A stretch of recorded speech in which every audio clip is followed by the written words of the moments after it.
dragii mei, salutare! Astăzi vă voi prezenta un mic tutorial despre cum să schimbăm culoarea părului în aplicația PicsArt, care se poate găsi pe Magazine Play sau pe App Store, Aptoide, orice aveți.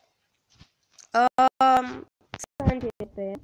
Deci, aplicația PicsArt se poate lua gratuit din Magazine Play.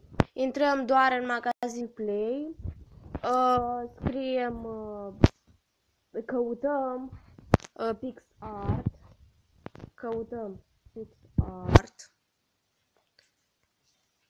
așa, și va veni mai multe rezultate, însă acesta este cel mai bun, PicsArt Studio.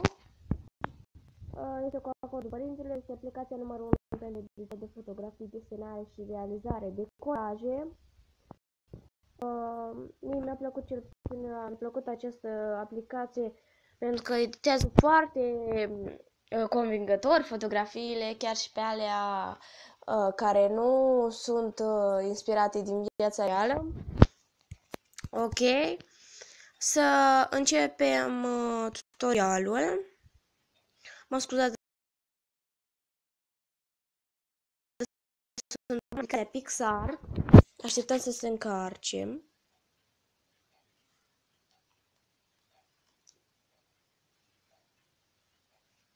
Scuzați lagul telefonului, însă nu știu ce are, de la un timp începe să se blocheze.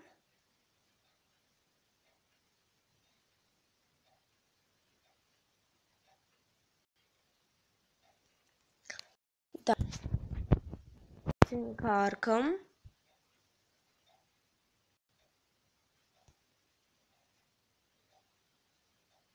Acesta are meniul Draw în care putem desena și să mai facem și alte chestii. O să vă arăt în următoarele tutoriale.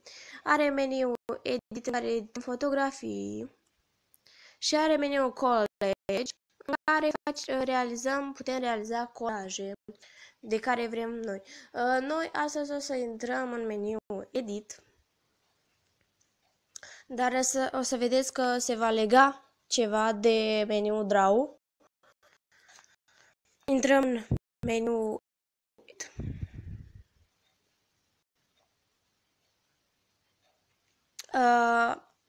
La mine intră direct în galerie. O să alegem o fotografie. Imediat ce apar.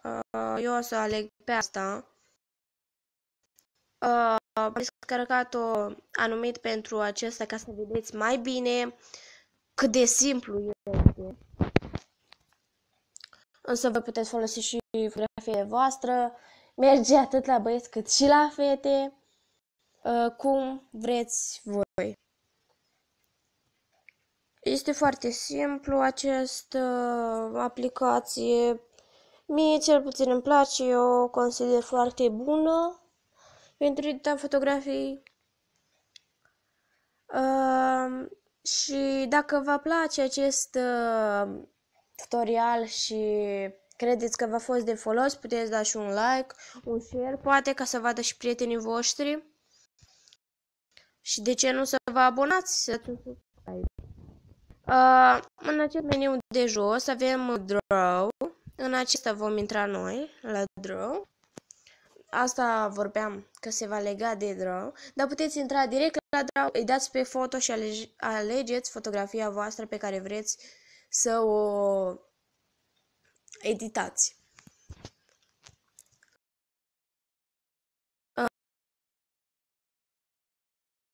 În fotografie și alegem. Eu voi alege un mov mai închis. Ok. Deci un mov mai închis. Mergem la penson, la editarea, la configurarea pensonului și vom alege 8 megapixel, 8 pixel. Opacitatea o să fie vreo 80, între 80 și 90. Setăm așa.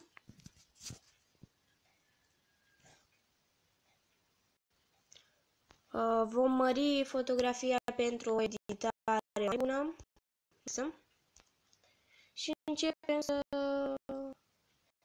colorăm pe părul acesteia. Dacă s-ar putea spune așa. Eu o să colorez mai repede, nu o să țin cont că fac niște mâzgrele aici. O să colorez cât să puteți vedea rezultatul final. Este unul foarte bun.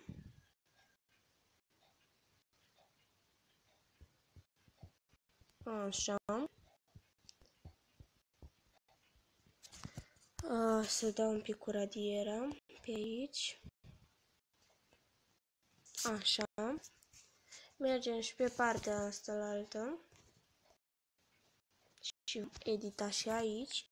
Puteți folosi mai multe culori. Puteți folosi exact cum vreți voi. Nu este nicio problemă. Puteți folosi câte culori vreți. Uitați. De exemplu, dacă vreau albastru. Să încercăm.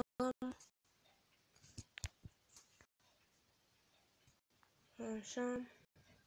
Nu contează dacă culorile se suprapun. Chiar nu are nicio problemă. O să încerc și un roșu. Sau orice culoare doriți. O să încerc un verde. Uitați. Așa, orice culoare doriți, ce puteți să puneți.